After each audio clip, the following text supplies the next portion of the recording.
alangkah baiknya setelah lulus itu untuk bekerja atau untuk cari ilmu lagi. Pendidikannya. Iya, lebih tepatnya itu ya. Ya, walaupun kamu tidak mampu, tidak ada ekonomi, tidak ada biaya, tidak boleh kamu berhenti di situ, harus lanjut. Tapi untuk yang mau masuk jalur beasiswa itu kan berarti orang-orang yang tidak mampu sama orang-orang berprestasi. Oh gitu ya. Jadi maka dari itu dia kurang, biar tambah gimana ya belajar. Pada belajarnya ya lanjut, berarti lanjut iya. Pendidikannya, entah mau lanjut kuliah maupun ke pesantren ya. Rasulullah itu orang yang berilmu kan, bertemu sama Siti Khadijah, orang yang mendapatkan dunia. Nah itu kan berarti di balik ilmu itu ada backupan, yaitu finansial tadi yang udah memberikan support seperti dana itu kan, itu juga termasuk terlibat sama orang-orang yang berekonomi tinggi lah. Dibandingkan antara orang kaya sama orang yang berilmu, itu tetap kalau mau dibandingkan tetap nomor satu orang yang berpunya ilmu. Saya itu pernah mau 3 tahun di pesantren Faidul Qadir di Monokerto. 3 tahun nggak cukup Ya sih nggak cukup, tapi kan S1 belum cukup, S2 belum cukup, S3 belum cukup. Ya kayak namanya mencari ilmu itu tidak ada cukupnya mas. Ya kalau fikih kan mencakup sebuah ilmu lah. Ilmu itu nggak harus diambil dari sebuah fikih. Kayak orang non Islam aja bisa beradab mulia sama orang Islam, kayak punya attitude itu kan nggak harus punya agama kan. Kamu tidak terima Ya bukannya nggak terima sih, maksudnya itu kan ya. katanya Allah adil.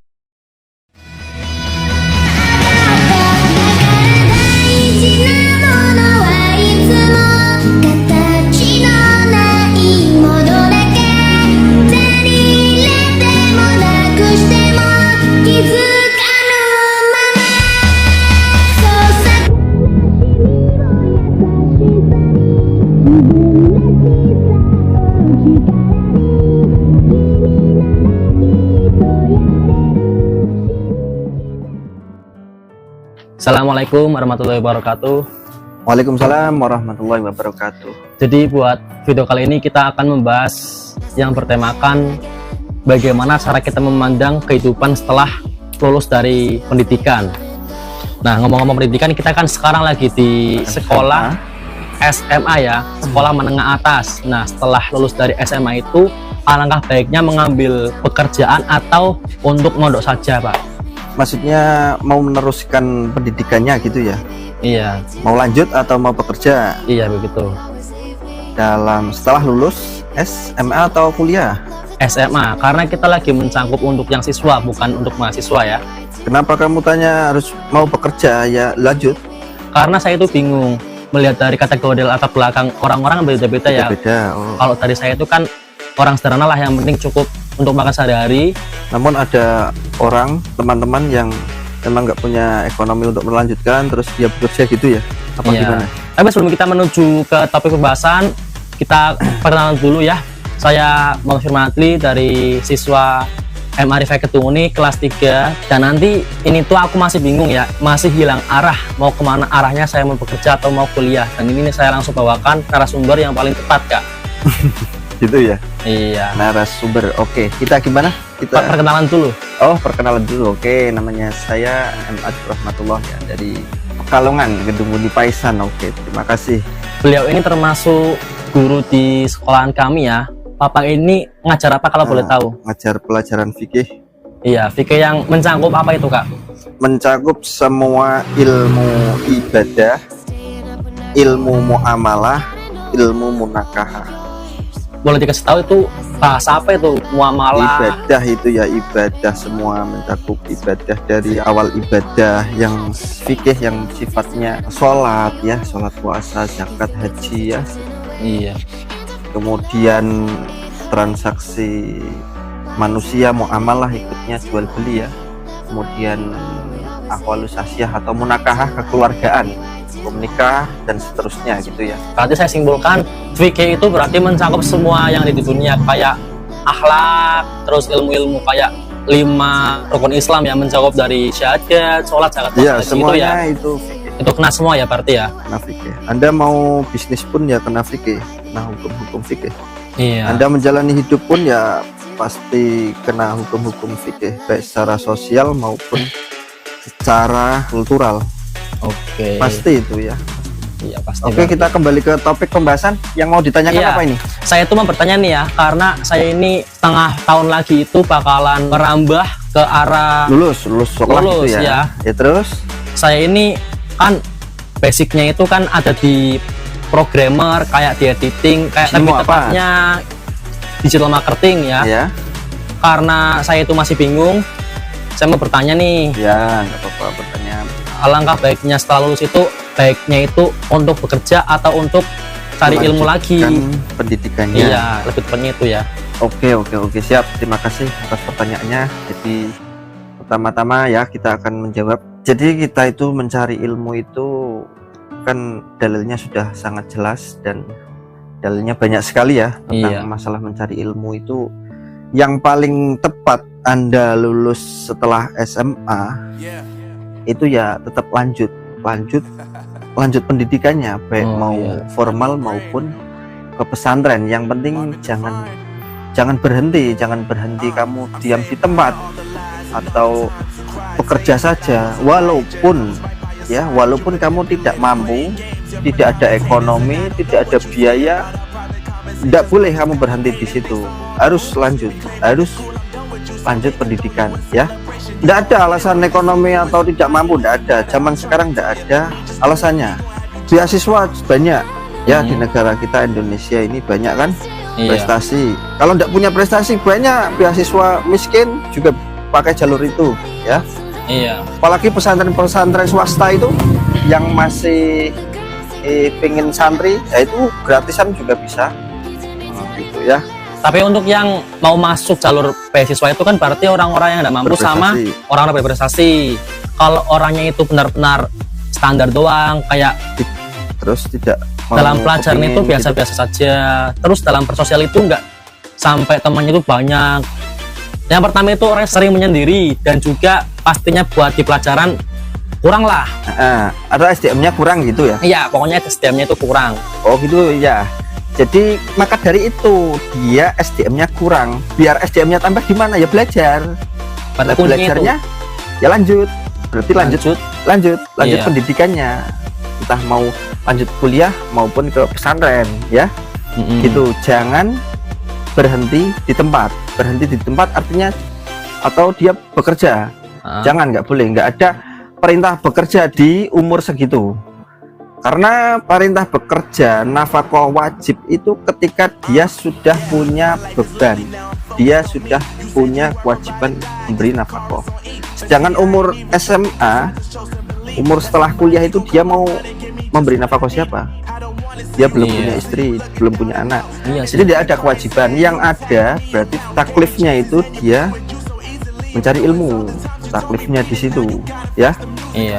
Kemudian untuk bisa lebih dipahami lagi untuk para anak-anak yang setara SMA supaya giat ya dalam melanjutkannya, bahwasanya mencari ilmu itu mungkin dia itu belum paham manfaat mencari ilmu untuk apa, dapat apa, itu mereka belum paham, sehingga dia itu tidak ada keinginan untuk melanjutkan. Apalagi yang SDM-nya rendah tadi ya. Iya. Nah, aku Pak mondoi Pak gopo kan aku oleh duit ora, kan aku ya Pak Iya. lanjut juga. kuliah Pak gue kerja apa. Nah, biasanya seperti itu di anak-anak. Makanya kita kasih pencerahan bahwasanya kita mencari ilmu itu yang mana inti dari ilmu itu adalah irsyad lil irsyad fil hayat, untuk pencerahan hidup.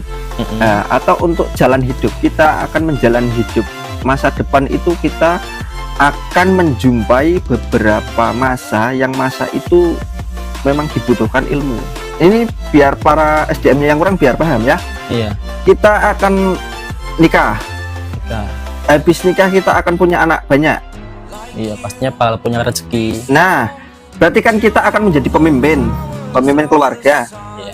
Nah, disitulah di masa itu kita butuh ilmu nantinya. Biar Nanti enggak- kalau kita tidak mencari ilmu, kita itu mau beristri cara sosial dengan keluarga bagaimana, mau mengajari anak bagaimana, dia belum mikir sampai segitu.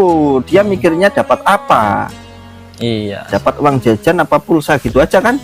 Nah, itu yang pertama. Nah, yang kedua mencari ilmu itu ya, sebagian makalah, sebagian ulama itu memberikan logika bahwasanya orang yang paling sosial tinggi, sosial di negara ini yang paling tinggi sosialnya itu adalah mereka yang berilmu atau orang yang masih mencari ilmu. Bahkan sampai dalam Al-Qur'an kan yarfa'illahu alladzina amanu minkum itu ya. Utul ilma darajat, akan diangkat derajatnya. Itu maksudnya menarik logika, gimana orang yang punya ilmu itu orang yang paling sosial, tinggi sosialnya? Karena begini logikanya, orang yang mencari ilmu ya, hijrah mencari ilmu itu kan lama, ada yang kuliah S1 4 tahun, S2 2 tahun, S3 2 tahun lagi, berapa tahun? 8 tahun. Nah kan lama. Nanti dia pulang otomatis dia akan mewarnai kehidupan masyarakat sekelilingnya. Nah disitulah sosialnya. Kalau dia tidak punya ilmu, dia tidak bisa mewarnai apa-apa. Tidak ada sosialnya apa-apa. Iya sih. Ya berarti, atau kita katakan bahwasanya orang yang mencari ilmu, orang yang berilmu itu sosialnya lebih tinggi daripada orang kaya. Orang kaya itu sekedar memberi itu habis, selesai, sosialnya habis. Kayak kita memberi makanan ayam ya, binatang, makanannya habis, lapar lagi itu dia. Ya, orang kaya sosialnya memberi, uangnya habis, sosialnya habis. Tapi kalau ilmu, kita memberikan ilmu, apalagi para ulama-ulama itu sosialnya, Imam Nawawi, Imam Rafi'i, mereka udah wafat, mereka udah Imam Syafi'i, Madzhabul Arba'ah, Imam 4, mereka sudah meninggal, tapi sosialnya sampai sekarang, meninggalkan beberapa kitab yang mana kitab itu dimanfaatkan oleh anak-anak sampai sekarang, ya. Iya sih. Atas jasa siapa? Jasa para ulama itu tadi. Ilmu kan? Ilmu. Oke, ya. Semoga anak-anak yang SDM-nya kurang, semoga dengan video ini bisa paham ya. Kalau tidak paham, Anda ke rumah bawa teh, kopi, gula. Kita ngobrol Gitu ya? seperti ini ya. Bentar ya, aku mau potong sebentar ya. Ini ada kayak keresahan dari saya nih. Kita ngomong di pada zaman Rasulullah. Rasulullah itu orang yang berilmu kan, bertemu sama Siti Khadijah, orang yang mendapatkan dunia. Dia mempunyai uangnya banyak sehingga dia mendanai buat Rasulullah berhijrah kemana-mana, didanai pakai uangnya Khadijah buat beli unta, buat memberikan makanan buat sama jihad, buat uang umatnya. Nah itu kan berarti di balik ilmu itu ada backupan, yaitu finansial tadi yang udah memberikan support seperti dana itu kan, itu juga termasuk terlibat sama orang-orang yang berekonomi tinggi lah. Kayak orang kaya itu kan dia semasa hidupnya itu bukan berarti dia cari uang, punya uang banyak dan juga buat dipakai dirinya sendiri. Gak semua orang begitu kan. Ada orang kaya yang bikin masjid, ya masjidnya itu buat dipakai buat orang-orang mukmin, kayak orang yang berilmu mengisi pengajian, berarti kan orang kaya juga dapat imbalan seperti pahala dong sepertinya. Kayak gitu masuk nggak? Oh iya paham. Kalau mau dibandingkan antara orang kaya sama orang yang berilmu, itu tetap kalau mau dibandingkan tetap nomor satu orang yang berpunya ilmu. Mau kita dilihat dari segi sosialnya ya. Ketika orang kaya membangun masjid, memberi, ketika orang kaya itu mati, kan dia tidak bisa memberi lagi, sudah habis itu, cuman itu saja. Itu pun nanti akan rusak sifatnya sementara. Buat masjid, misalkan orang kaya buat masjid, ya benar, itu masuk kepada wakaf. Wakaf itu pahalanya mengalir sampai yang wakaf saja, yang selain wakaf tidak bisa kan, tidak mengalir. Dia memberikan anak sedekah, habis ketika dia mati kan sudah tidak ada jasanya lagi. Tapi kalau orang yang berilmu tadi, ilmunya itu menjadi wakaf semua, menjadi sedekah jariah semua, selama masih diajarkan. Misalkan ulama membuat buku, dia sudah mati bisa dimanfaatkan untuk ila yaumil qiyamah. Ya sama sih, sama, tapi tetap berbobot yang orang yang punya ilmu. Kelasnya gitu lebih tinggi yang punya ilmu ya. Ya, apalagi yang mau ditanyakan? Kan semua yang terjadi di sini itu ya, kayak semua orang kan punya latar belakang beda-beda nih. Ada yang keluarganya itu mengayomi, ada yang keluarganya berantakan ya, seperti broken home. itu kan bisa terlibat seperti kayak urusan dunia, kayak kedepannya itu bakalan seperti apa. Contoh kita tuh misalkan mau bikin usaha, kalau baru mulai aja udah malas, baru mulai aja udah punya masalah, berarti kan buat kedepannya itu udah nggak beres gitu kan. Kita itu di sini pasti ada kehendak dari yang di atas. Saya itu pernah mau 3 tahun di pesantren Faidul Qadir di Wonokerto. 3 tahun nggak cukup Ya sih nggak suka, tapi kan saya di sini nggak mondok. S1 belum cukup, S2 belum cukup, S3 belum cukup. Ya kayak namanya mencari ilmu itu tidak ada cukupnya mas. Ya berarti lah sampai mati. Tapi kan kalau dipikir-pikir tujuan hidup itu buat apa? Buat cari ilmu doang? Sekolah TK, MI, SMP, SMA, kuliah, terus S1, S2. Tujuan hidup ya yang paling puncak itu ya liridullah, untuk mencari ridhonya Allah. Lah supaya kita sampai ridhonya Allah itu kan di ilmu nih mas, biar cepat sampai. Iya. Lah kalau kita ilmunya itu rendah, ya nanti dapat ridhonya Allah lama. Maksud ya kan gitu kan. Berarti kesimpulannya gimana tuh? Kesimpulannya ya intinya karena tadi pertanyaan itu bagaimana anak-anak yang lulusan SMA itu harusnya yang paling tepat bagaimana melanjutkan, atau ada orang yang paksa harus bekerja bagaimana, kan gitu ya. Iya. Tetap kami jawab harus melanjutkan pendidikan ya, tidak ada alasan apapun. Oh iya ya. Oke ya. Kira ada problem teman-teman apa biasanya? Biasanya tuh ya kayak teman-teman Alasannya saya, dia tidak mau melanjutkan apa? Saya juga punya cerita dulu nih. Tidak mampu. Sama teman saya. Singkat saja apa? Teman saya itu mondok di sebuah pesantren ya, saya nggak bakal sebutin. Dia itu udah enjoy mondok ngaji. Iya. Terus dia itu udah punya pikiran sendiri bakalan meneruskan di mana, bakalan ke depan itu bakal menginjak ke arah mana, mau apa gitu. Tapi dia di dalam prosesnya itu ada sebuah hambatan. Salah satunya itu ada sebuah hambatan, yaitu orang tuanya itu ada yang meninggal. Terus dia dipaksa untuk keluar dari pesantren, menghidupi dan jadi tulang punggung dari keluarga. Oh gitu. Jadi kan namanya mencari ilmu kan tidak terbatas pada ruang, waktu, tempat ya. Iya. Jadi ketika kok mau tadi seperti ceritanya itu ada musibah, orang tuanya meninggal, kemudian harus menanggung biaya adik-adiknya gitu ya. Iya. Lah kan emangnya di kampungnya nggak ada pendidikan, nggak ada pesantren di kabupaten itu, di kampung itu, kan pastinya ada. Tinggal kemauannya dia itu tahu ndak manfaatul ilmi itu apa, tahu ndak dia itu gunanya mencari ilmu apa. Karena dia itu apa berhenti atau diam di tempat kan karena dia tidak tahu apa itu ilmu, apa itu manfaatnya, buat apa untuk kehidupan ya. Lah ketika orang itu tahu, oh iya ya, ilmu itu sangat dibutuhkan ya, nantinya saya akan menikah, nantinya saya akan punya anak, nantinya saya akan jadi pemimpin keluarga, nantinya akan saya mengurus orang banyak. Kalau saya tidak punya ilmu terus bagaimana anak-anak saya mau mempelajari mendidik bagaimana, saya nggak bisa apa-apa. Lah sehingga kan dia nanti akan apa tuh?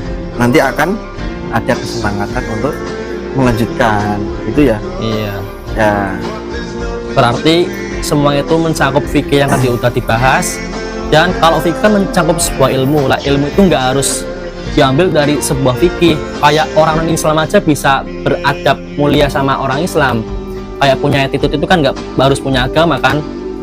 Contoh kayak orang-orang Kristen itu kan lebih tercukupi ekonominya, itu kenapa? Sedangkan orang Islam itu ngerintis dari nol, dan ketika udah melesat tinggi di langit, itu seketika dia lupa sama Tuhannya.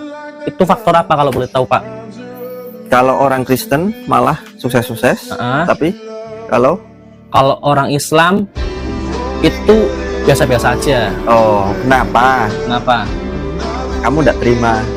Ya pokoknya nggak terima sih. Maksudnya itu kan ya. Katanya Allah adil. Oke, langsung saya jawab. Jadi begini kan, orang Kristen, orang Cina sukses-sukses, iya, bahagia dia. Itu menurut siapa? Itu pandangan siapa? mungkin kan itu yang melihat saja, terlihat bahagia, terlihat sukses, belum tentu ya. Saya katakan belum tentu. Mau bukti Apa tuh? Hah? Boleh. Artis nggak ada yang uangnya sedikit kan? Kalau uangnya sedikit bukan artis namanya. Iya sih, masuk Ya. masuk. Itu gonta-ganti Pasangan. pasangan, Iya. cerai. Jadi yang itu tidak jadi ukuran, Tolak ukur ya. tolak ukur. Ya. Nomor kedua, tadi orang Islam itu biasa-biasa saja, mending biasa-biasa saja.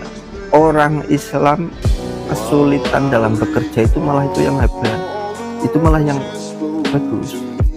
Maksudnya gimana? Maksudnya jadi di Allah Subhanahu Wa Taala itu cara memberikan alasan ya, memberikan alasan kepada makhluknya itu macam-macam.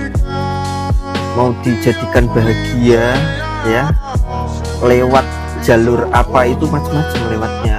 Allah menjadikan hambanya mulia dengan berilmu, kan bahagia berarti. Allah menjadikan mulia pada makhluknya dengan cara misalkan dia dititipi harta banyak, kan bahagia kan? Bahagia. Nah, orang yang dikasih kebahagiaan Allah lewat kemiskinan, Iya. jadi Allah itu memberikan kemiskinan, itu sebenarnya mau dijadikan kebahagiaan. Maksudnya gimana? Maksudnya Allah menjadikan hambanya miskin itu mau dijadikan alasan dia masuk surga. Itu namanya ta'afil kasbi. Jadi ada satu ulama itu memberikan alasan orang yang masuk surga itu lewat jalan ta'afil kasbi, kesulitan dalam bekerja. Dia sabar, dia menerima, disitulah dia masuk surga lewat jalur itu. Kalau kita tidak kesulitan bekerja, sudah ada dagangan, tidak ada kesulitannya. Tapi kalau tadi orang miskin, orang fakir ada kesulitan dalam bekerja, dia udah ada jaminan. Ini ulama loh yang bilang. Iya. Enggak sih. Apa itu? Nah, ulamanya lupa. Nanti saya cari. Nanti cara. Kayaknya nengok. Kitab Tanwirul Hafidin. Nanti saya bakal taruh namanya di sini ya. Nah, Jadi apa? Jadi ini kan kebahagiaan yang tidak terlihat. Yaitu orang miskin tadi yang kesulitan dalam bekerja itu malah dia udah ada jaminan masuk surga lewat jalur ta'afil kasbi, kesulitan dalam bekerja. Lah mereka yang hidupnya damai-damai saja, yang nyantai-nyantai bidakah tidak jelas itu. abu-abu berarti ya. Iya, tidak jelas, tidak tahu mereka wallahu alam masuk surga apa masuk neraka. Ya, Iya. berarti kan gimana kalau sudah saya terangkan kayak gitu, berarti Sudah jelas ya. kesuksesan atau kebahagiaan itu tidak bisa dipandang secara kasat mata atau zahir, nggak bisa, saya pastikan nggak bisa. Namanya hidup di dunia itu sesaat.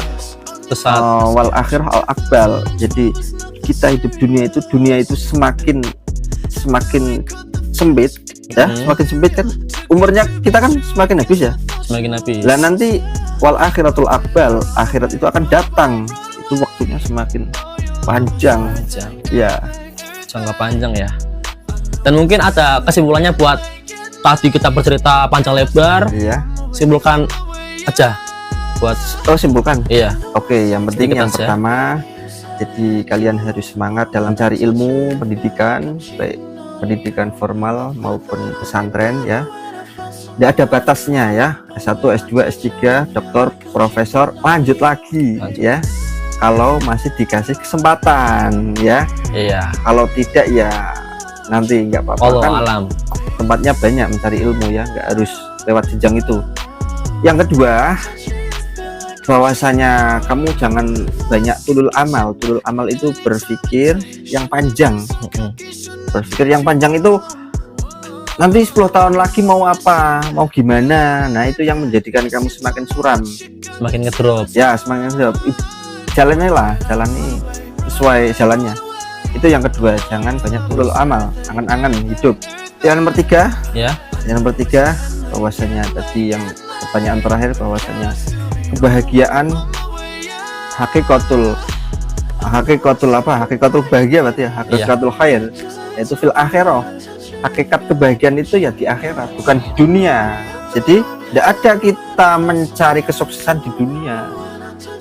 Kamu fastabikul khairat, kamu mengejar karir itu tidak ada kebahagiaannya. Puncak kebahagiaan itu di akhirat, itu mencari ridho Allah dan masuk surga, kan gitu ya. Kalau kamu mencari kebahagiaan dunia, yang ada itu bukan bahagia. Apa tuh? Yang ada derita. Derita malah ya. Derita maksudnya gimana? Maksudnya ketika kamu, wah saya lulus SMA, saya akan mau kuliah di universitas yang terbaik untuk mencari, memang awalnya kebahagiaan kan? Wah ternyata ditolak. Iya. Yang ada apa? Stres. Nah gitu. Karena ya gitu. Dah. Ya mungkin cukup segitu dulu buat pembahasan malam ini. Nanti kita bertemu lagi. Kalau misalkan banyak peminatnya, Kak, coba dong undang lagi dong narasumber dari yang kemarin itu. Nanti saya undang lagi ya. Oke, terima kasih. Terima kasih nih yang udah menonton. Sampai jumpa lagi di next video ya. Assalamualaikum warahmatullahi wabarakatuh.